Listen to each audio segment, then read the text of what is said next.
Okay, so good afternoon, everyone. My name is Mike Tansey from Silver Sands, and welcome to our webinar on how you can help your people understand when to use what in Microsoft 365. For the agenda today, so I'll do a very quick one-slide introduction to Silver Sands. Linda will then be discussing understanding the roles of context in Microsoft 365, understanding what is meant by consequence, using personas and scenarios to help staff differentiate between what's important and what's not. And then I'll jump back on to discuss our knowledge and learning accelerator. We do have an hour on the clock, and we will be holding back approximately 10 minutes at the end of this session. So if you've got any questions, either ask them throughout or hold them back, we can ask them at the end. Okay, so a quick overview to Silver Sands. So we've been in business for 34 years, and we are a professional services organisation specialising in Microsoft consultancy and support to the enterprise market. We focus on the following areas. So at the heart of what we do is people and devices. We deliver Microsoft approved user adoption and change management to embed the technology within your organisation and in turn drive greater efficiencies for your business. So we'll be discussing part of that section today. At the top, at the large circle, the Microsoft 365 circle, which comprises of three key components. So firstly, it's all the Office 365 applications such as Teams, Exchange and SharePoint. The second component is Windows 10, Windows 11 for your operating system. And the third component is enterprise mobility and security. The large circle at the bottom left is the Power Platform. We've seen a lot of rapid growth for business applications, reporting and dashboards, especially over the COVID times when people try to get rid of all their paper processes and do things remotely. And this uses things like Power Apps, Power Automate and Power BI. At the bottom right, for the Azure, we deliver and manage both on-prem and infrastructure solutions in the cloud using Microsoft Azure. And then the smaller circles around the edges are for identity, governance and compliance and security. So all the critical aspects for technical implementation to enable a seamless and protected end user experience. Just thinking all of those circles together, so we provide support either from a break fix or proactive support all the way through to a Microsoft managed service that we can cover all of those areas. So that's Silver Sands in a slide. So I'd now like to welcome Linda, our user adoption and change management lead, to kick off the webinar. Linda, over to you, please. Thanks, Mike. So,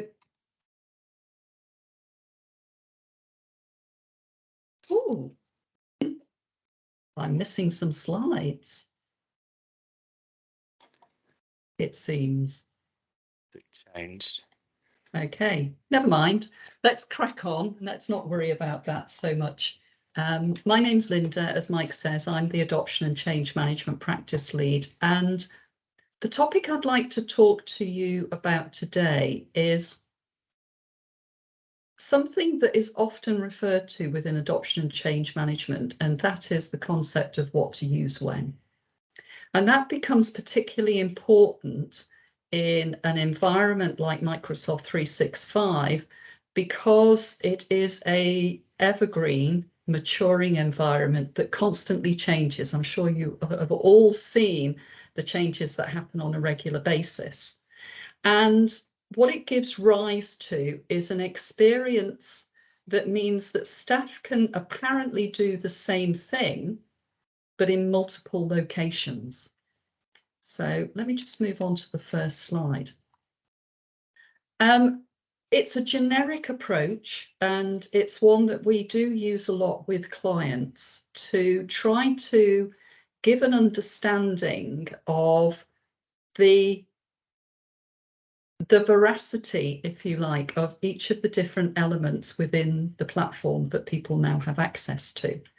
One of the advantages of what to use when is that it's really easy for people to get. So, for example, if you tell people that OneDrive is for their personal documents, they get it. It's really simple, very quick, very easy for them to understand that that's where something is going to be stored.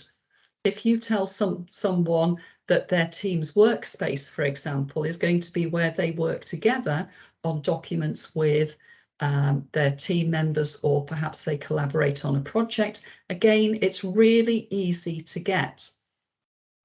As a result of that, it's very easy to apply, and it's very easy to set a set of expectations, if you like, or a context around things that people can just grasp within the context of the work that they're doing.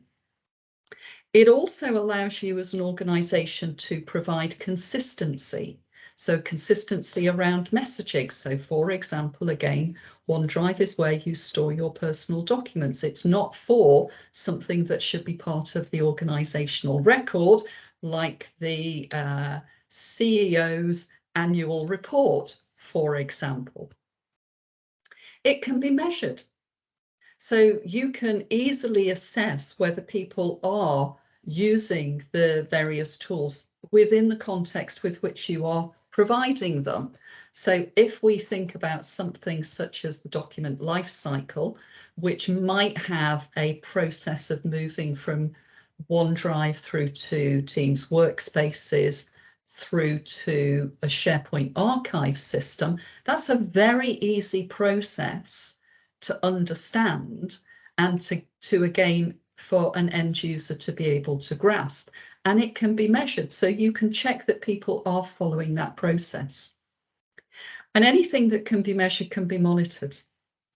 So it's really easy to monitor that staff are using this concept of what to use when you actually apply it in the workplace. It also allows staff to focus on the job at hand. They don't need to worry about or think about, in theory, what they need to do next with this document or that chat or the conversation or the email that they're having, because they have a process in mind. So the background to creating something simple in a what to use when context makes a lot of sense until it doesn't. And that's what we're going to explore in the rest of this particular webinar. So before I carry on, I do want to say, if you've got any questions, please pop them into the chat. I will try to pick them up as I go through the session. If I don't pick them up, then we've got a Q&A at the end of it where we can answer any questions that have cropped up as well.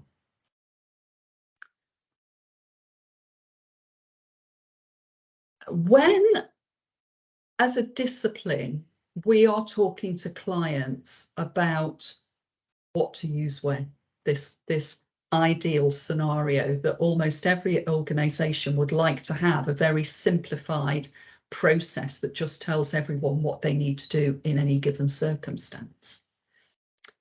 One of the conversations that I have with clients is around two things, and that is context and consequence.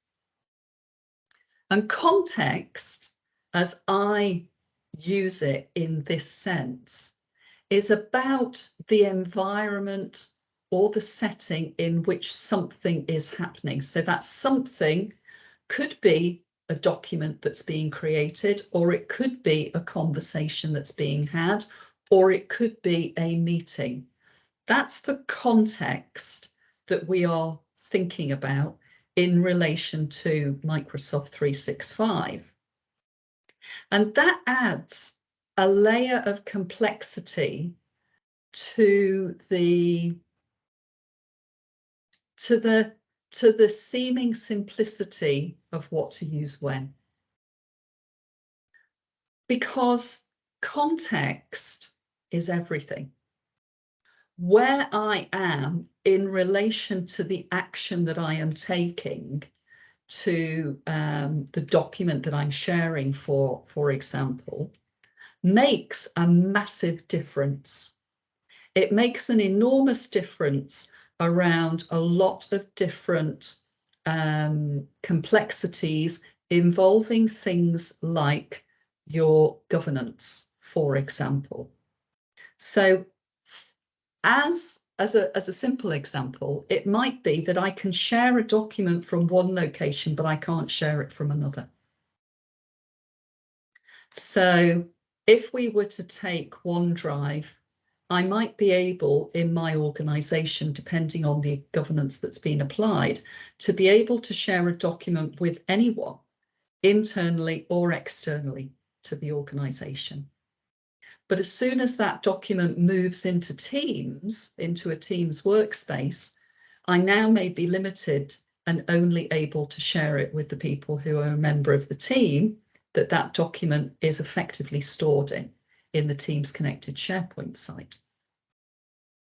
So whilst we might like to have a really simple graphic like the one that I used on the previous slide here, that has a context to it of what to use when, it's very simple to grasp. Actually, it's not that simple, because the context is always going to add layers of complexity to it. And in addition to context, we also need to think about the consequence of what we're doing. And a consequence in terms of the definition that I'm thinking about is what happens as a result of the action that someone takes. So again, if we go back to my example of OneDrive and Teams, if something is stored in OneDrive, for example, and I can share it with anyone, the ability to share it inappropriately is exacerbated versus if something is stored in a Teams workspace, that ability to share with anyone, although it may still exist because there are ways around everything in life, although it may still exist, it's actually restricted in a sense. It prevents people from doing something inadvertently. So the context of where someone is in relation to the object that they're dealing with has within it the additional complexity of what's the consequence that they want to see, or what's the inadvertent consequence that they might want to prevent. So if we go back to our what to use when, our very simple graphic of you use OneDrive for personal files and you use Teams Workspace for working documents, that breaks down as soon as you need to share something outside of the parameters that are set within those two particular workloads in Microsoft 365. So when we're working with clients to educate staff, typically what we're doing is we are not educating people in how to do something, because the how to do something is relatively easy. You know, the ability to share a document, the form, the screen that you see looks very similar in every single instance. So people very rapidly get used to the how to do something. Our education process, the one that we take clients and their staff through, is always focused on the why. Why do you need to do it? Because that's what's informed by both the context and the consequence. So I just want to share a little tale with you. So as long as you're all sitting nicely, I will begin. And once upon a time, there was an HR officer who had been given Office 365 by her employer. Now, it's really important to remember that at this point, there was no such thing as Teams and SharePoint hadn't been deployed. So we are talking about maybe 5 years ago for this particular organisation. Our HR officer was really keen to learn everything. In fact, she was one of the champions in that organisation because she was so eager to be able to change the way that her and her team worked within the context of what they were trying to do in HR. So she paid attention to absolutely everything and took it all in. And because she had been told that OneDrive was the thing to use, was the thing to make sure that they could have just a single version of the truth, she used OneDrive a lot. Remember, there was no such thing as Teams at the time, and SharePoint as a team site hadn't been deployed to staff in this organization. So they only had OneDrive. So she was doing absolutely what she'd been told to do. Use OneDrive, reduce the duplications because you've got a single version of the truth. It meant that nothing ever got lost, which was brilliant for her and her team, because they all knew where to go in order to pick up everything that they needed. Now, our intrepid employee was the keeper of a particular form that everybody who was joining the organisation had to complete. And she'd been using this form for many, many, many, many years as the keeper of this particular form and as the keeper of the database that was attached, not attached to it, but that she used to update with the details that were added to the form by staff as they joined. So my question to you, and I don't know, can we encourage people to turn their mics off? I think we can unmute them or raise your hand. Might be a good way. Yeah, might be a good way to raise your hand then. So my question to you is, what happened next? What do you think happened in this particular instance? And this is a genuine incident that happened within an organisation. Has anyone got any ideas at all?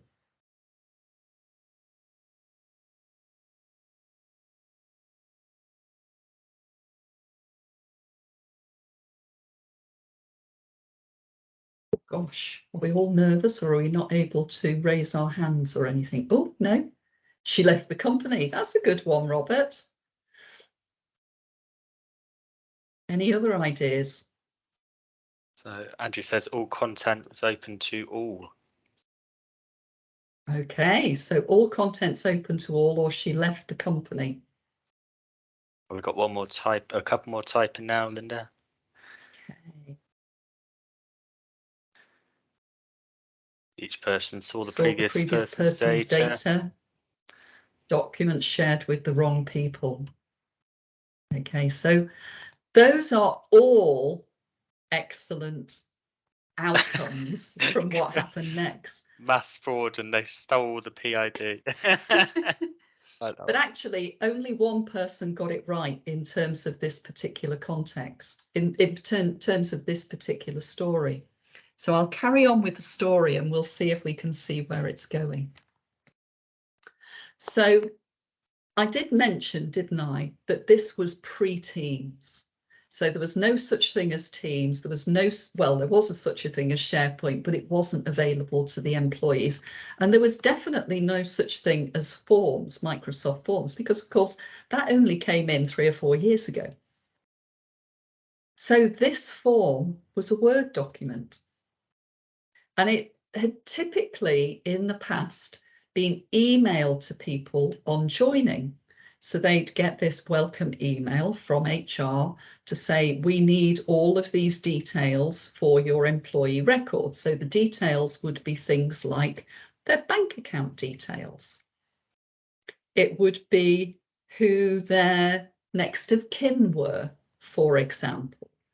And it included details of any health issues that they had, or any additional requirements that they needed in terms of technology. So for instance, if they were registered blind, did they need to have some sort of adaptations to the devices that they were being issued with? So this was a really complex document full of very personal data that was specific to an individual, and it included everything: date of birth, home address, etc., etc., in Word format. Now, our intrepid employee, our HR officer here, had done exactly what she had been told to do.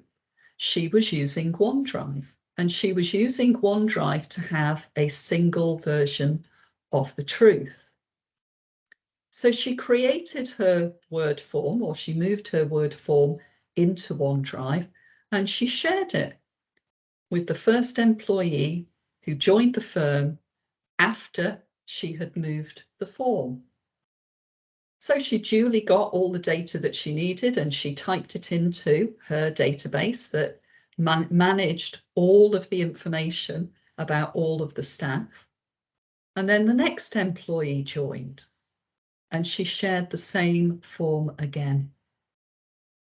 So the next employee saw the previous employee's personal data.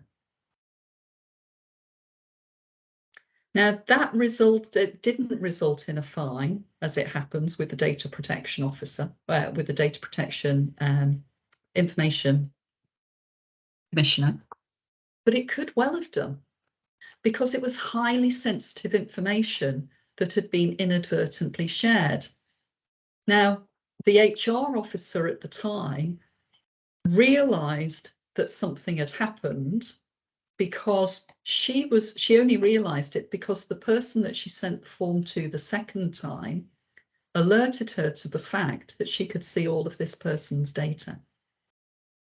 So what hadn't been conveyed in that particular instance was that context and consequence is everything. So it's very easy to say you use this tool to do these jobs, but it breaks down when there are complexities such as the one that I've described in this particular tale. Now, I have changed the employee type. It wasn't an HR officer, it was somebody else, just to make sure that nobody knows what we're talking about in this instance. She learned a very valuable lesson. What she learned was the difference between editing a document and giving people the right to view a document with a set of instructions to download it, fill it in, and return it by email. That actually resulted for that organisation in a change in policy, in the sense of how they were restructuring their what to use when, under what circumstances. So it became a lot more nuanced in how people were told what they should or shouldn't do within any given situation, because it was recognised at that point that this wasn't a simple solution. This wasn't a simple environment, and that actually what staff need in an environment like Microsoft 365, which is continually evolving, are critical thinking skills. They need to be able to evaluate that context and the consequence of what they're doing in any given situation, and they can't simply rely on very simple tropes like what to use when. They are great to give people a sense of how something works, of what a process might be.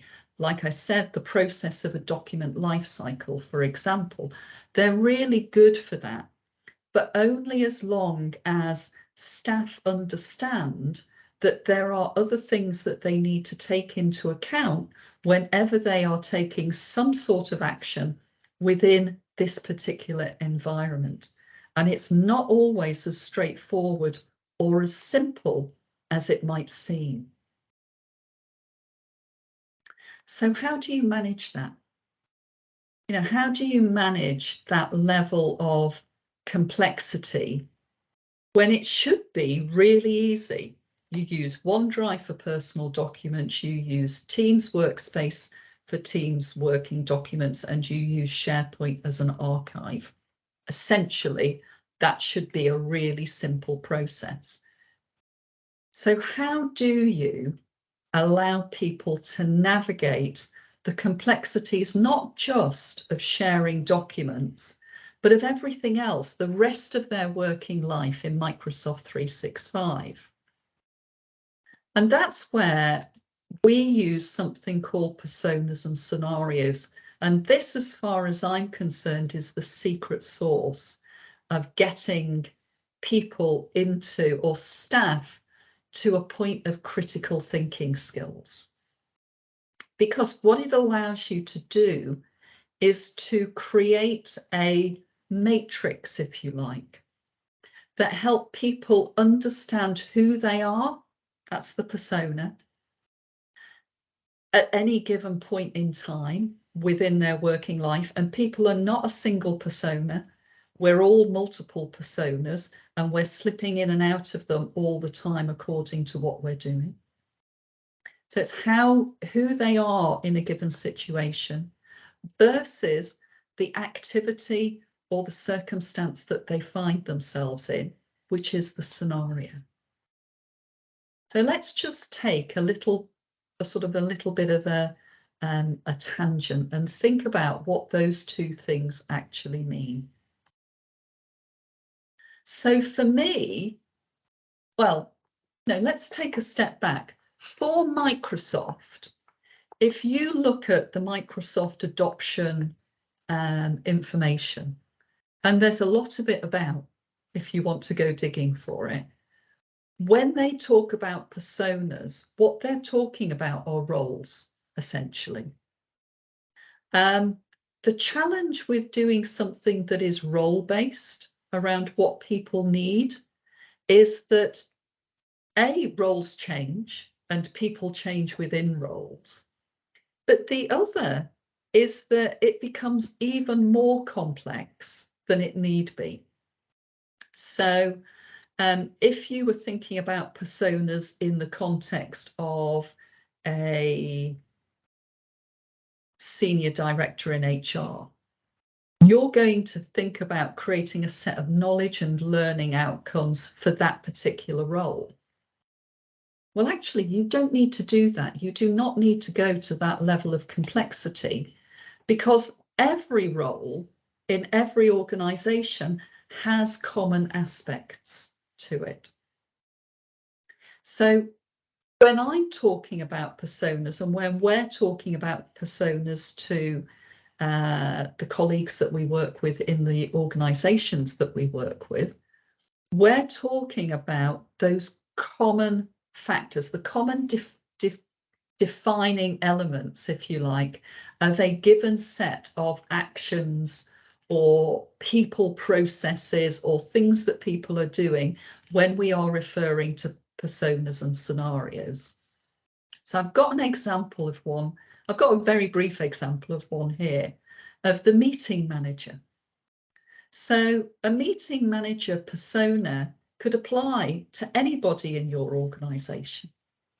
It could be that senior director in HR, or it could be the newest recruit who happens to be on a secondment from college.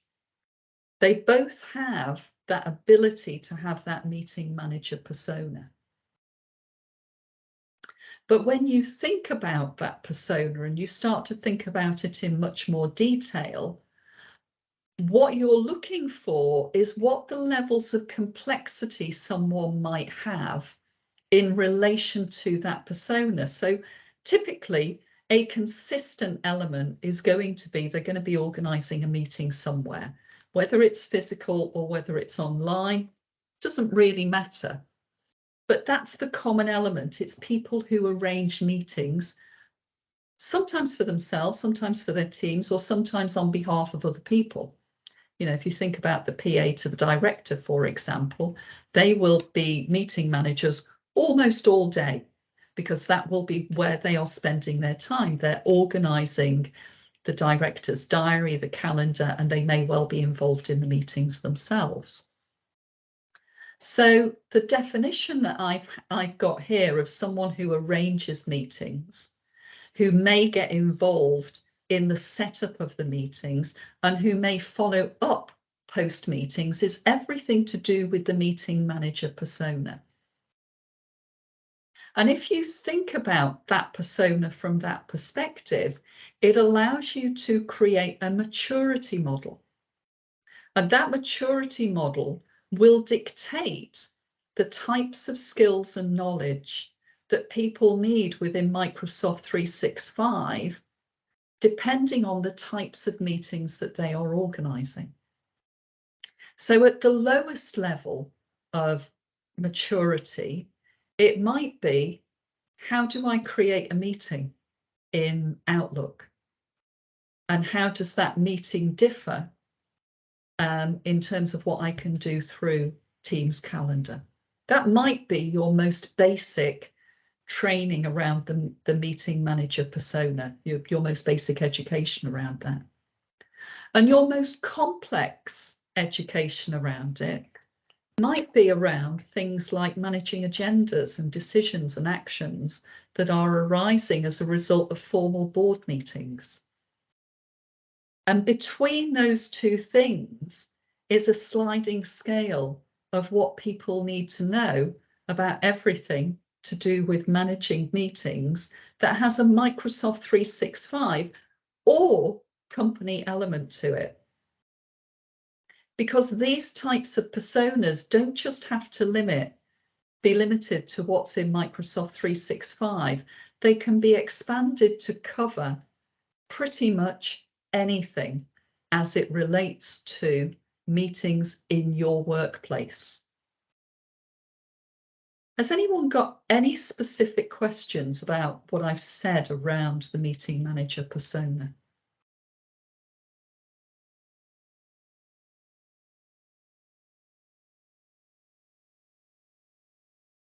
No, you're all just happily listening, it seems.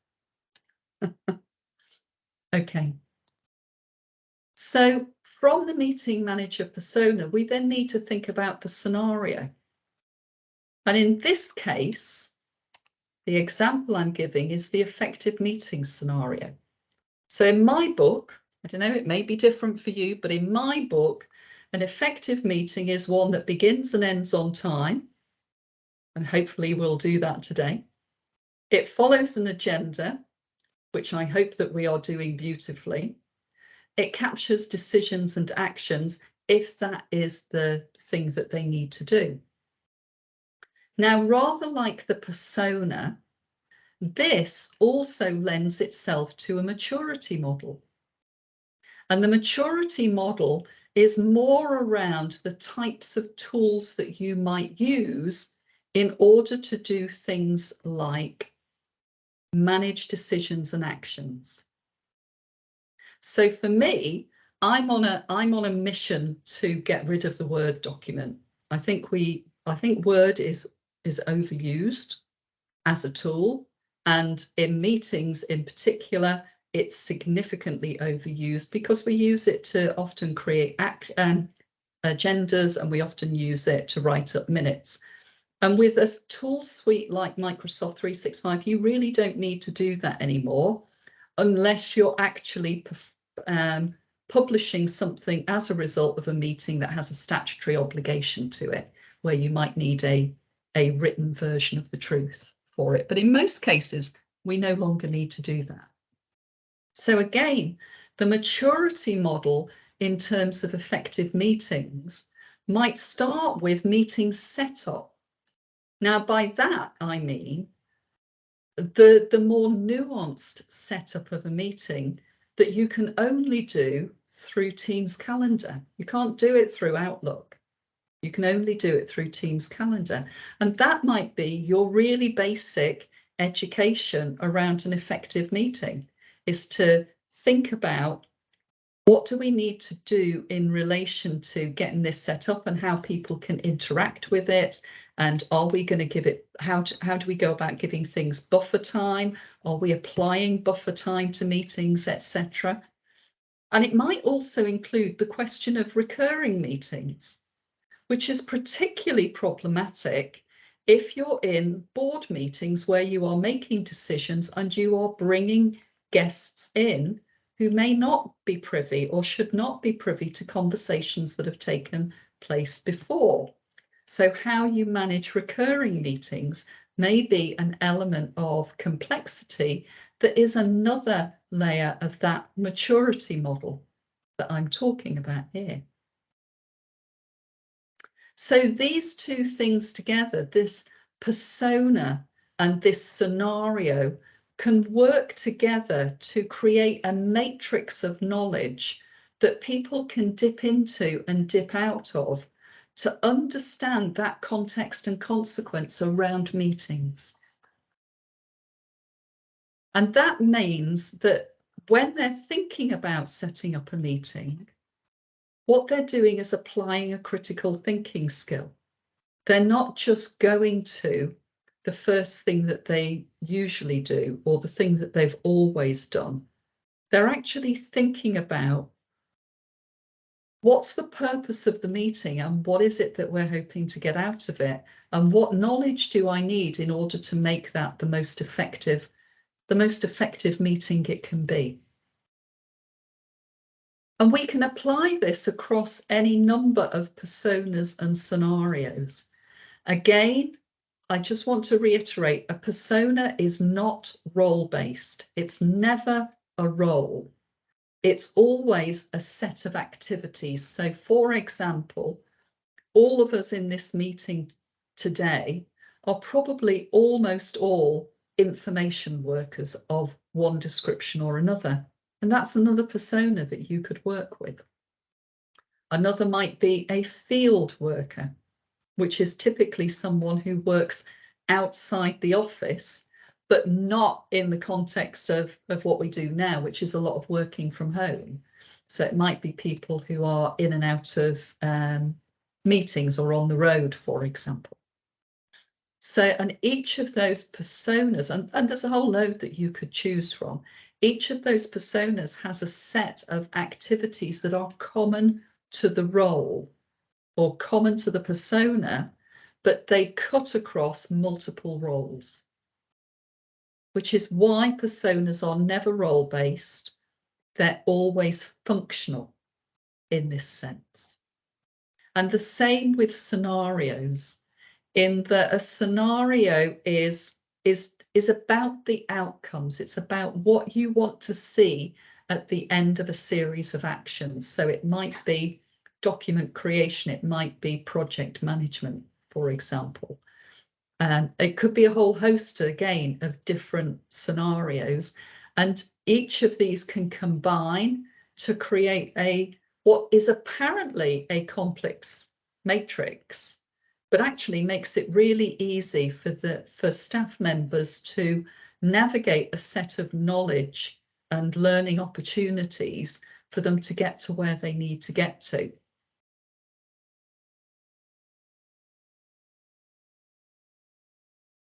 So I want to finish at this point because I want to come into some Q&As at the end of the session, and I know Mike wants to talk about the knowledge and learning agenda. This quote really sort of brings home to me the importance of educating people around context and consequence, and designing that in such a way that you are doing it through the use of personas and scenarios. Because we only learn something, we only know something as a result of knowing something else. Now, I know that seems really obvious, but it's really easy to forget that people don't know what they don't know. And we can, as education professionals, for example, it's very easy to start at a level that is too high for somebody else. So by layering knowledge in this way, by focusing on people's ability to develop those critical thinking skills rather than how to use an app, their knowledge will grow layer by layer by layer. And the more knowledge that they have that grows in that way, the easier and the faster they are able to apply it in an ever-changing, evergreen, multifaceted environment that is constantly maturing, like Microsoft 365. Mike, I'm ready to hand over to you. Perfect. Thank you very much, Linda. So just switch on to the next slide. Hopefully that's come across there. Okay, so thank you very much, Linda. I thought that was fantastic. Really liked the storytelling in there as well. It's a nice change to the format, livens things up a lot. So thank you very much. For the accelerator now, Mike, I'm not yep, sure you've taken over. I have not taken over. There we go. Sorry. There you go. Has that Okay, switched it? it has. There we go. Yeah, still every day's a learning day. There we go. So for the accelerator, now if you like what you've heard today from Linda and are looking to build out and build upon some of the stuff we discussed, we offer a quick starter for 10. So anyone that wants to make the most of the 365 applications, this is essentially a 5-day exercise where we work with you to develop business focused personas and scenarios and build on what Linda's discussed today. The output is a tailored knowledge and learning plan. This will help drive better engagement from the business and really help set the success for 365. And you can do this at any point of your deployment 365. So if you are interested in learning more, just tick the follow-up box in the survey, and then we can send you the PDF as well. What I'll do just now is I will drop you the link to the survey, and we've also got some future events in there as well, things around information protection, data and security. And if they are useful to yourselves or colleagues, you can register onto our next events there. So we have held a little bit of time at the end. So what I'll do is I'll pass back to Linda to field any questions. And we can take it from there. So to open it up, does anyone have any questions at all? Please feel free to raise your hand or drop them in the chat box, and we can either unmute you or answer them from the chat box.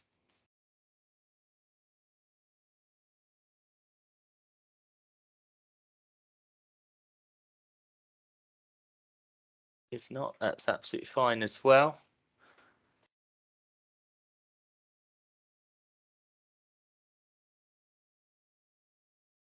I think one question, and just if we wait whilst those people come in, one question I thought is how many scenarios would you recommend for a particular organisation? And you're on mute. Sorry, Linda. Sorry, I was busy chatting away to myself there. It depends on the organisation and the levels of complexity in an organisation, but typically you're looking at about 10 to 12. So, and one of the ways that we use them a lot with client companies is as a basis for more in-depth learning for champions networks, for example. So whilst we have a set of, whilst we have personas and scenarios that can be used by all staff, we take those to the next level. So if we were to go to effective meetings, for example, one of the things that we would add in for the champions is presentation tactics, for example, so that they are getting an additional level of knowledge and learning around how to use Microsoft 365, as well as additional skills. Fantastic. Yeah, brilliant. Thank you, Linda. Thank you for that. And I guess if there's no more questions in the chat box, that's fine. But I just want to say thank you very much to Linda for that session. We will send out a recording following this event, and then again, if you do want to take advantage of the the information that we shared and download the PDF, we can send that if you tick OK for a follow-up, and Linda and I can join you for a virtual cup of tea to discuss your specific requirements. But yeah, thank you very much, Linda. Thank you everyone for joining, and have a good evening when you get there.